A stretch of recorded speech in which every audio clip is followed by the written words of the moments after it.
तो hello everyone.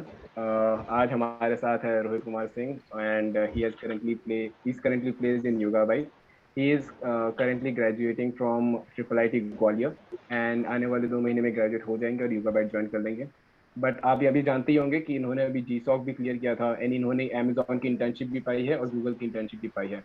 तो we have a lot to learn from him and I will be asking few questions to him on your behalf. And without further ado चालू करते हैं। So, Rohit, would you like to tell something about Yoga Byte? Hi everyone. Yugabyte is a database company. So basically, like we have two kind of databases. We have a relation database and we have a NoSQL, right? So basically, with big data coming in, like the NoSQL databases are like used a lot. In that case, when we need the benefits of a relational database, which is like the asset properties and the transaction support, so that was not actually very convenient when we use that in a distributed kind of thing, because like when you have you are making transaction and the database is spread across like different countries, how do you actually manage the transaction capabilities? So basically Yugabyte is trying to solve that, and it is essentially a distributed database, SQL database company.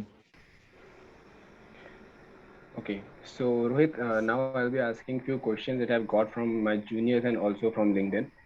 So हमारा पहला question है, how do you manage to do GSOC, Google internship, Amazon internship and now Yoga Byte in your college time itself? जैसे कि बहुत सारे लोगों को doubt होता है, बहुत सारे स्टूडेंट्स को स्पेशली डाउट होता है कि कॉलेज में इतना सारा मतलब कॉलेज सिलेबस के साथ आपने इतना सब कुछ एक साथ कैसे कर लिया? So लाइक ये क्वेश्चन का आंसर करने के लाइक डिफरेंट पार्ट्स है, जो like which can actually convey the true intent of this question. So basically ऐसा हुआ था कि like at every stage of point in my career, like I was reevaluating myself, like uh, am I doing the things which I should be doing? Like I was talking to a lot of people, a lot of seniors from my college, from other college, and even juniors, and like I was constantly like reevaluating myself. So the feedback loop which I got, so like आजकल ऐसा होता है जैसे कि आजकल जीसॉक तो काफी famous है, राइट? बट पहले के टाइम पे ऐसा था कि हमारे कॉलेज में जीसॉक इतना फेमस भी नहीं था, तो people didn't even knew about GSoC, right? So if a student like takes like is in third year and then he gets to know about GSOC, so like he has spent a lot of time which he could have spent in experimenting purpose, right? So a key secret to like doing all of these things were like being aware about all of these things from the very beginning, and the trick to that is like talking to a lot of people, like constantly reevaluating yourself, like what are the opportunities for me, and like talk to the seniors, like what are they planning to do, what are they doing next year, and how their plans looks like, and like talk to each and every senior which you can find, each and every senior in another college which you can find. Like I was doing this a lot, and also my I can say that my college was like I was doing a 5 year course, and also the academic pressure was not that high. Like in some colleges, the academic pressure is like too much. So that basically gave me an opportunity to like do other things which helped me secure these things. Okay, so students who are watching this video, I like you to take notes on whatever he said. Like you have to constantly evaluate yourself and you have to be in constant touch with your peers, with your seniors like that. In first year when you come, you don't know much of these things. So I like you to take notes so that whenever you want to watch this video, you don't need to watch the video again and again and you can just refer that note. So moving on to our next question. What was your preparation strategy and how did you prepare for DSA? ये बहुत important सवाल हो जाता है क्योंकि आपने इतना सब कुछ पहले से ही करके रखा है एंड आपने फिर इसके लिए डीएसए के लिए प्रिपरेशन किस तरीके से की थी और आपकी प्रिपरेशन स्ट्रेटेजी क्या थी? So इसके पीछे strategy ये थी कि like when I was in my first year, I was doing competitive programming, and even in like half of my second year, I was doing competitive programming. But competitive programming is like a full-time role, I can say, because like you need to do competitive programming. Like you can't keep things in parallel with competitive programming and excel at both. Like that is too hard. So when I was doing this, I was trying to do things in parallel, and then I realized that doing competitive programming along with other things which I wanted to do, like I was doing Android development and that at that point of time, so that was a bit difficult. So I talked to my seniors, and I realized pretty early in my career that what where DSA is going to actually help me. So for some people, like they actually really enjoy DSA, so and competitive programming, so that is like pretty good thing to do.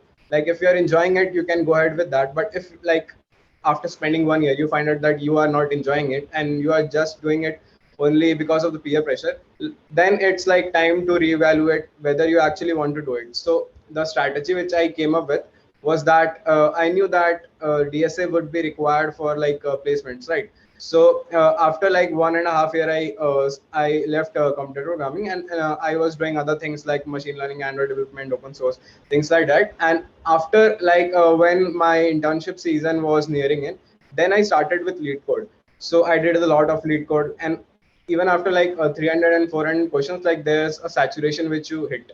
So basically, I decided very early on in my career that at what point I should actually start doing DSA, and like that was a gamble kind of thing, but that actually helped out. And like even in my like final year, I started with the competitive programming again, because like I felt that doing lead code, I was like hitting a saturation mark.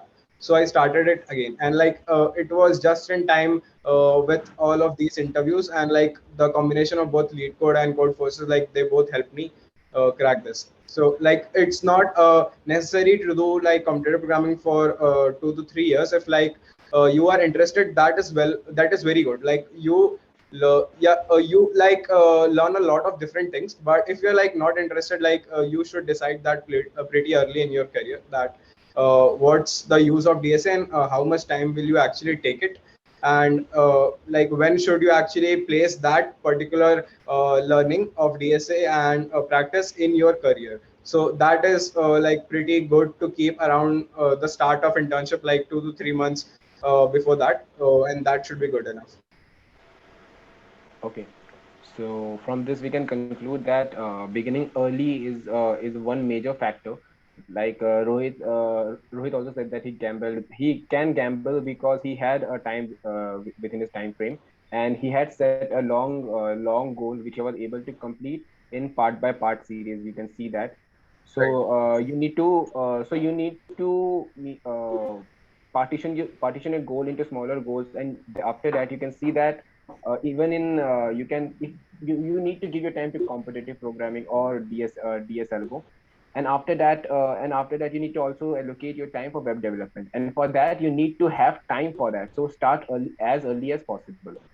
Now moving on to the next question, which is a kind of follow up for the second question: is competitive programming necessary, and how much did it help you in your preparation or in your interview? Yeah, so like I've talked to a lot of people, a lot of my friends, like they actually do lead code only, and they are like, and that is good enough to crack like most of the companies. But and like doing lead code is pretty good enough, but there comes a point like when you hit a saturation with lead code and the standard DSA stuff. So then like competitive programming really is necessary, because the difference between the competitive programming, like lead code trains your brain a bit about like the standard questions, and like competitive programming really helps you to think in different ways. So if you combine both of these things, like you get a very good problem solving sense. So that is like very helpful. And like competitive programming may not be necessary, as I said, for if your aim is just only cracking the interviews. And for me, like how did it help me? So like when I was interviewing for some companies, and like I felt the saturation is hitting with lead code, then I started with code forces. And like after doing it for like 5 to 6 months, like I was really able to see the difference with like solving questions in interviews and online tests. I can really see the difference. So it basically helps. It helps a lot. But the thing is also that you need to basically uh, time frame that, like when you should actually do that. So that is the key. So okay, so we got our answer to our third question. Now moving on to our fourth question. how to manage dev and DSA both, and if a student wants to select one in case both are too much for the student, then what should he choose? And ये question सच्ची में, ये भी question बहुत ज्यादा important है, क्योंकि बच्चे सोचते हैं कि दोनों साथ साथ में कर सकते हैं क्या, और अगर कर सकते हैं और किसी बच्चे से सपोर्ट नहीं हो रहा है तो उसे क्या करना चाहिए, दोनों में से किसे प्रायोरिटी देनी So चाहिए? yeah, so from my point of view, like lead code and development work वो दोनों साथ में किया जा सकता है. Like I have actually tried it and that was like manageable. But when I was trying to do competitive programming and the development part, uh, like in parallel, so that was difficult. So like if you are confident, like I would suggest that if you want to do competitive programming, especially like code forces or code chef, so basically a lot, like don't do it with parallelly in some other thing, like at least spend like 6 to 7 months doing that only, and if you are comfortable after that, you can do lead code and development side by side. And Okay. like if you want to choose between one of them, basically the key factor to choose should be like where are you at your academic career, right?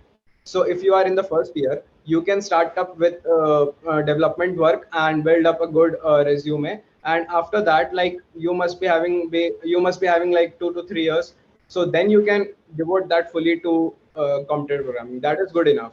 Or you can do like that, like you can spend 1.5 year in the start only, and then you can do some development work, and then you can do some lead code and development and things like that. So basically you need to time all of these things properly. And what if he wants to select over one in the placements? If you want to do either DSA or web development, if he needs to select between them.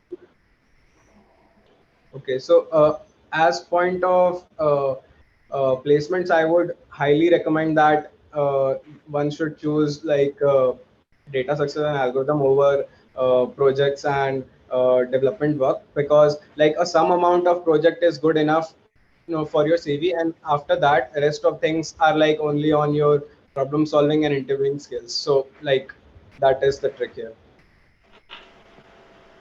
Okay. So we got our answer for that question. Is a particular language like Java, which is currently most widely used in the companies, product-based companies, is preferred more in product-based companies while interviewing or during the company selection? So while interviewing, like Java is not at all like necessary for interviewing. Like if you're comfortable with C++, like the interviewer lets you interview in the C++. But when you are in your internship, right? So I worked in Google, so there the code base was mostly in Java and Golang, and I worked in Amazon as well. There's also I was coding in Java. So uh, yeah, for development work, Java is primarily used, but for competitive programming and problem solving skills, if you are like comfortable with C++, that shouldn't be a problem. Okay, so we got our answer for that. We got to know that programming, no particular language is preferred in the product-based companies. Your problem-solving skill is your primary strength point that you should be playing on. Uh, Moving on to our next question. For a non-CS student, what should be his plan of action? How should he build his problem-solving ability? Because हमारे पास बहुत सारे मतलब ऐसे बहुत सारे students हैं जो कि इलेक्ट्रिकल बैकग्राउंड से हैं, या फिर कुछ बच्चे ऐसे भी हैं जो केमिकल बैकग्राउंड से हैं, अलग अलग बैकग्राउंड से उनकी कोई भी बैकग्राउंड हो सकती है। अगर वो कोडिंग करना चाहते हैं, अगर वो अपनी प्रॉब्लम सॉल्विंग स्किल्स इंप्रूव करना चाहते हैं, तो उनका उनका प्लान ऑफ एक्शन क्या होना चाहिए? So, first of all, great advice for that is like you must be knowing that a lot of students in IITs like do this. They are not from CS branch. Then also like they prepare for CS and they do very good in that. So basically, and LinkedIn is like open for you. So basically, I would suggest to proactively reach out to those people and like ask them like what is their strategy and like how are they coping up with that. But but by my experience of talking to some of my friends, so what I can say is like if you want like the preparation of DSA is, and especially lead code like takes around for a non CS student, like it can take around like 6 months or 7 months. and they should also time that, and like that much stuff is only required. And as some of the companies don't even care about like which branch you are, so I must suggest that it's like very good to do spend the 6 to 7 months at a very earlier point of time in your academic career. So like in the first year or second year, like if you are in the first year or second year, so basically that would be a very good time to do coding. And like it, you may not like it, so if you experiment it early in your career, so that would be very good. So yeah, that's my tip. So yeah, we got a brilliant answer for that. Students from different branches need to realize that they also need to start early, and with that, you can just pick any one of these programming languages, and with that, you can go on solving questions from Lead Code. You can begin from Lead Code, or you can start from any other platform and then get on to the Lead Code. If you start late, even if CS students start late, then even he is in the disadvantage, and if you start late, you will be in the exponential disadvantage. So start early in your career if you want to get a CS background job or a CS background And placement. there's also another thing which I Now, wanted to add.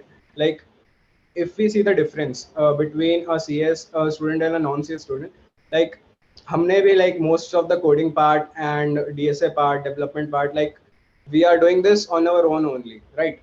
No faculty is teaching us. Like no, even the academic courses are not helping us that much, because the academic courses about data structural algorithms and different like greedy algorithms and design. So these are coming at a later point of our semesters, right? So we can't wait until that. So even we also are learning at our own. So basically, if we are not getting help from our like colleges and the faculties, so basically it doesn't even matter, right? If you are a CS student or a non-CS student, because at the end, the person who is doing the work is doing the work itself, right? So in that sense, like we both are same, the CS and the non-CS students. I exactly agree to that. That most of the study that we do for the placement, we do it on our own, and the syllabus of the colleges is pretty outdated, I can say.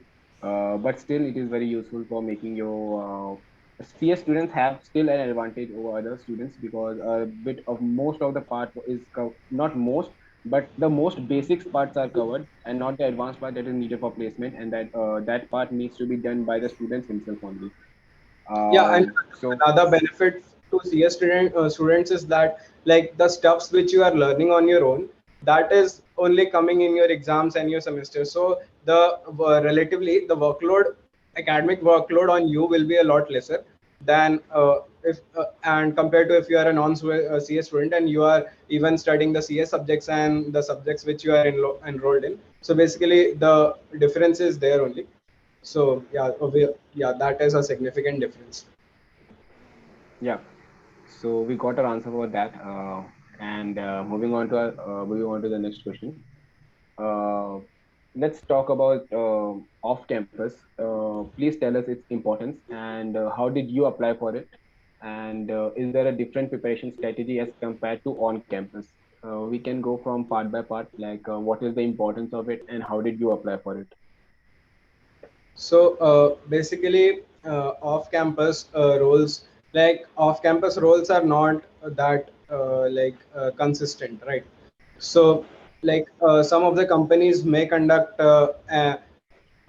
India hiring rounds for like open to everyone, but it may not conduct it the next year, or even the time frame could be changed. So but for on campus, in most of the colleges, basically it happens that in the first or the second months of the placement season, these companies are coming in, because that's a slot given to the companies, right? So you can plan your stuffs according to that. But coming in off campus, as these are not that much consistent, so the challenge here lies is that when an off campus opportunity comes in, like you have to be prepared and you have to be at your best, otherwise you will lose that chance, right? Because for example, Amazon conducts the hiring challenge round like pretty early, right? Like around August, September, and like some companies like Expedia, Intuit, American Express, they like conduct around pretty late, like even after January, right? So like if you are just starting preparing for interviewing season, right? Because even after preparation of DSA, there is a lot of preparation regarding to how you present yourself in the interview. Are you able to solve the questions in the pressure, right? So if you are starting the preparations for that at around like August in your final year, and an off-campus opportunity comes in, so basically that would be a loss, right? Because you need to be prepped. So and another benefit of off-campus jobs are like that uh, you are not bound by your college, right? So most of the companies give the CTC and the package pretty similar to like everyone who is applying. That the partiality here is not done. So that is a benefit of off-campus. And like how I was applying to off-campus is so basically, for off campus, you have to be like aware of a lot of things, right? You have to keep in like constant lookout for the opportunities which may be coming in, right? So it can happen that on like an off campus hiring drive is happening and you are not aware of that. So a best trick to that is to make a group of friends, like four or five friends who are actually on the lookout of these things and they are sharing that. So like in a simpler terms, like expand your networks to get these particular information and the openings. And one thing is this, and there's also another thing that so basically these are like there are also many scenarios that when you approach a recruiter, like they can specially arrange a coding round for you, and it could happen that the off-campus hiring for that is not open. So when you are going off-campus, so there's a lot of different things which you can do in off-campus. First of all, is keeping a lookout for all the opportunities, right? Second one is second one is requesting the recruiters and like presenting yourself for an interview. That also works. Third one is to reach out to product managers or the hiring managers. Basically, when you are in touch of these people, so what happens is that when a new opportunity comes in or like role opens up, right? So the official posting of that role on the career portal takes a lot longer time. But if you are in touch with these people, they will like approach you yourself. So basically, what happens from here is that you will get opportunities which are not even listed on the portal, right? So this is the product managers, right? And another thing which you can keep is like you can keep in contact with people of other colleges. Like they also sometimes tell that a company is hiring on campus in their colleges. So basically, if you try to reach out that particular recruiter, they may also consider you for an off-campus role, and they may also consider your interview. So these are like 4 or 5 different tricks which comes while applying off-campus.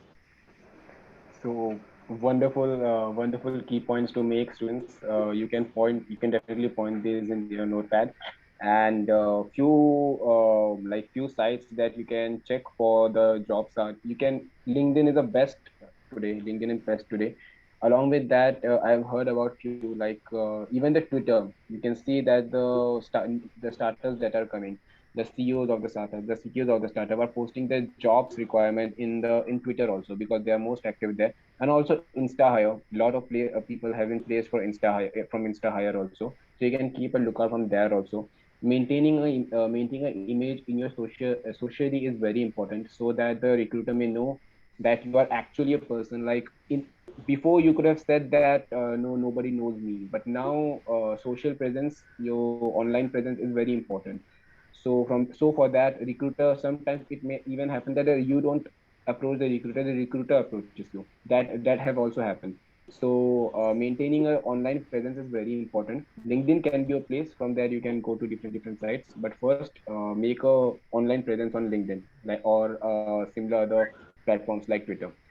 So Now, basically, this is a push-pull concept. So what happens is like when you are making your online presence, right? So basically, then the recruiters or the opportunities are coming upfront to you. That is called a pull concept, and the other one is pushing, right? So basically, you are pushing your CV and your resume and your requests to other people. So basically, you can work on both of these things. Like for a pull profile, basically you can develop your social media profile, and like for a push profile, like you can try cold emailing. And like a tip here would be like LinkedIn days could be like a lot of like LinkedIn could be treated as a lot of like, because there are a lot of spamming done here, right? So a trick here could be that you can try and reach out to people who like in on other platforms, like because on Twitter,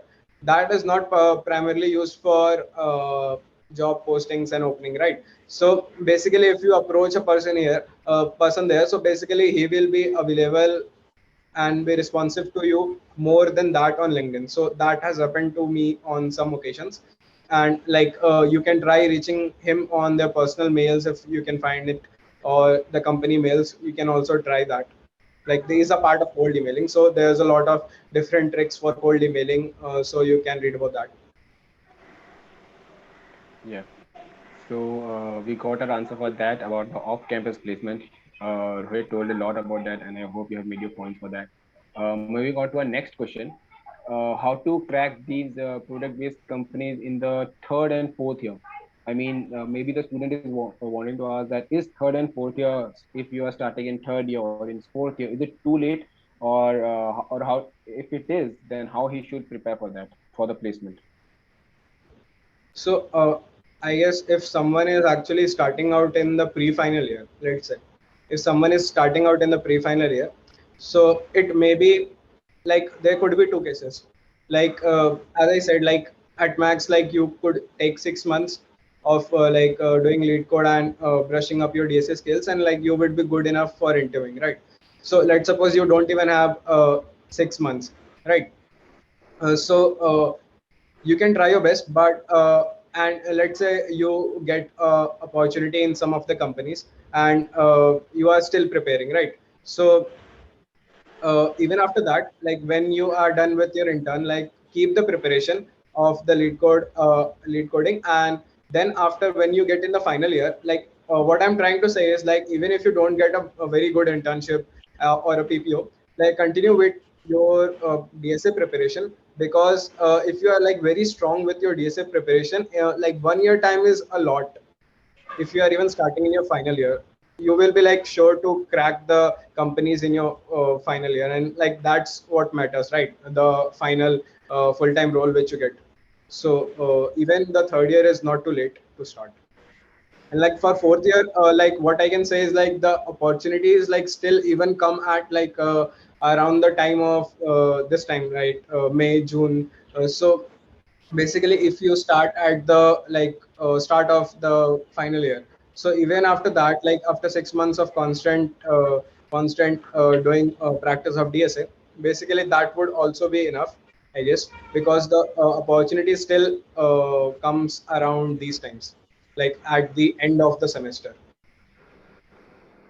Yeah, so we can conclude that if you're starting in the third year, no, you're not too late. But if you're starting in the fourth year, the companies that would be coming in your placement season in the August, maybe you are late for that. But even after late December, there will be many companies, many of the dream companies will be releasing their positions, and you can apply for that. So because you have started late, you have to make a practical timetable. And yes, it is possible. Many people have done that, but we suggest that you don't actually do that, because you don't start preparing for food when you are hungry. You start preparing food before that, right? So I just say that if you're even if you're starting in the fourth year, no, it's not too late, but you need to prepare a timetable for that, and give you time at least 6 months in the problem solving, and a little bit time to web development or any kind of app development or project making, because you have to make few projects too, right?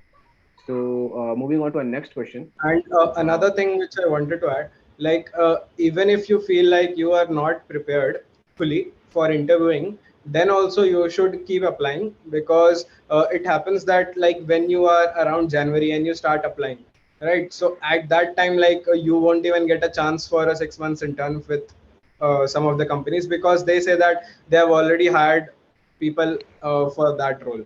So basically like whenever you feel like you have good enough, or even like 1 or 2 months of preparation, like you can start applying, because keeping the applying part to the later on, like eventually it loses you some of the opportunities which you can get. Because while I was applying to some of the places, like when I reached out to people, they said that uh, the hiring round basically ended at December only. So basically I was applying around Feb, so I was a bit late. So yeah. Yeah. So we got our answer for that. And moving on to our next question. Does campus ambassador roles help in any way? Should I give time in it? And when I already have my hands filled with CP, that is competitive programming and development.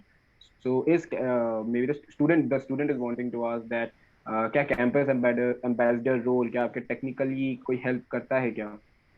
और अगर क्या मुझे करना चाहिए अगर मेरे हाथ पहले से ही भरे हुए हैं competitive programming और development से?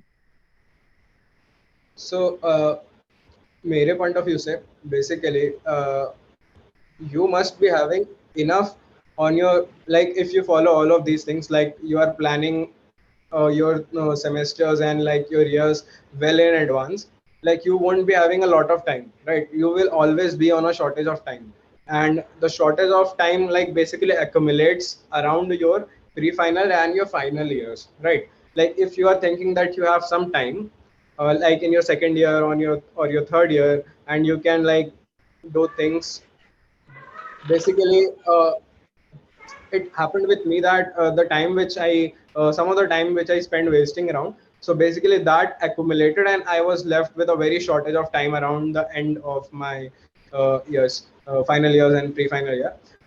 And like I have never been part of like these things like campus ambassador and these things, so I can't give a very solid answer on that. But I guess if that helps you broaden your network, right? So that is like pretty good, because like I said, if you find 2 or 3 good people who are like on the same level as you, and they are also actively searching out for roles, and you make a good network with them, that is like very good. So if in your campus there is a shortage of people like that, and or by some cases you are not able to find people like that, and you are able to find people like that through campus ambassadors, and like you are able to actually network with people who are on different campuses on a personal level. If you are able to do that and that is your plan, then I guess that is good enough, campus ambassador. I But yeah, apart from that, if that is your not intention, so I guess spending your time on that is like a bit wastage, because by doing DSA good projects, maintaining your CV, and like adding like stars to your CVs, and like preparing for DSA and the interviewing skills, like these takes a lot amount of time. And like if that is not your intention, and so basically I would suggest to basically prioritize these things apart from that. yeah. So we got our answer for that. And does campus ambassador help in technically? No, but it will connect you to a lot of people, and it will Right. increase the network. And having a lot of people in your network will definitely be an advantage. Moving on to the last question of our session, and we need to wrap this up quickly. Actually, how student is asking, how can I contribute in open source as full stack developer? Because we have done GSOC, student is asking how can he contribute in open source full stack development. Right. So I have never actually done a proper full stack developer role. I was primarily doing a backend role. So in like open source, so basically it's pretty standard. Like there are some organizations which are having requirements like which are having a full stack developer requirement. My tip would be to find these organizations first, and like talk to the community, and like also network with people who are actually a full stack developer if you are trying to develop a full stack profile. Because when you are working in open source, you can actually talk to these people, right? Because these people are reviewing your code, and you most of the places you have like a chat forum where you chat with these people. So if you are doing that, basically try to network with people who are doing full stack developer. But apart from that, most of the places where I found like most of the work is around backend development only. So yeah, we got our answer for that, and we have exhausted all of our questions. Thank you, Rohit, for your time, and it was a wonderful talk actually. And I hope students have made their notes and they have learned a lot too. Would you like to give any last minute tip for the students who are preparing for their placement? Uh, Students who are preparing for their placement. So yeah, so what I think is basically the thing which I want to stress a lot about is like always try to look at how you are, if the things which you are doing are they correct, or like always try to correct your path, right? And make the feedback loop like very good. So basically if you started to do Android development and you realize after a month or two that it is not for you, so you should not wait around like 4 months to realize that. Like the realizations should happen like a lot faster. So these things can be learned by like talking to different people, getting to know a lot of uh, different ideas and different people from different mindset, right? Because people from different mindset have different views, and like what works for you, you will get to know when you integrate all of these things, right? It's not that you particularly follow certain people and what he is doing you can do that. That's not what I did. I basically talk to each and every person which I can find, and like I try to integrate what works for me and like develop the plan for me. So that's what you should do, and like the early the better, right? Yeah. Yeah. So thanks, Rohit, for coming in the talks. And I'll congratulate you for getting placed in Yoga Vibe.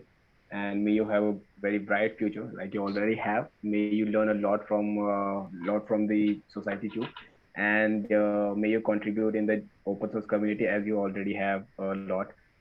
Thank you, Rohit, again. So let's wrap this up. Thank you, everyone. Thank you, everyone.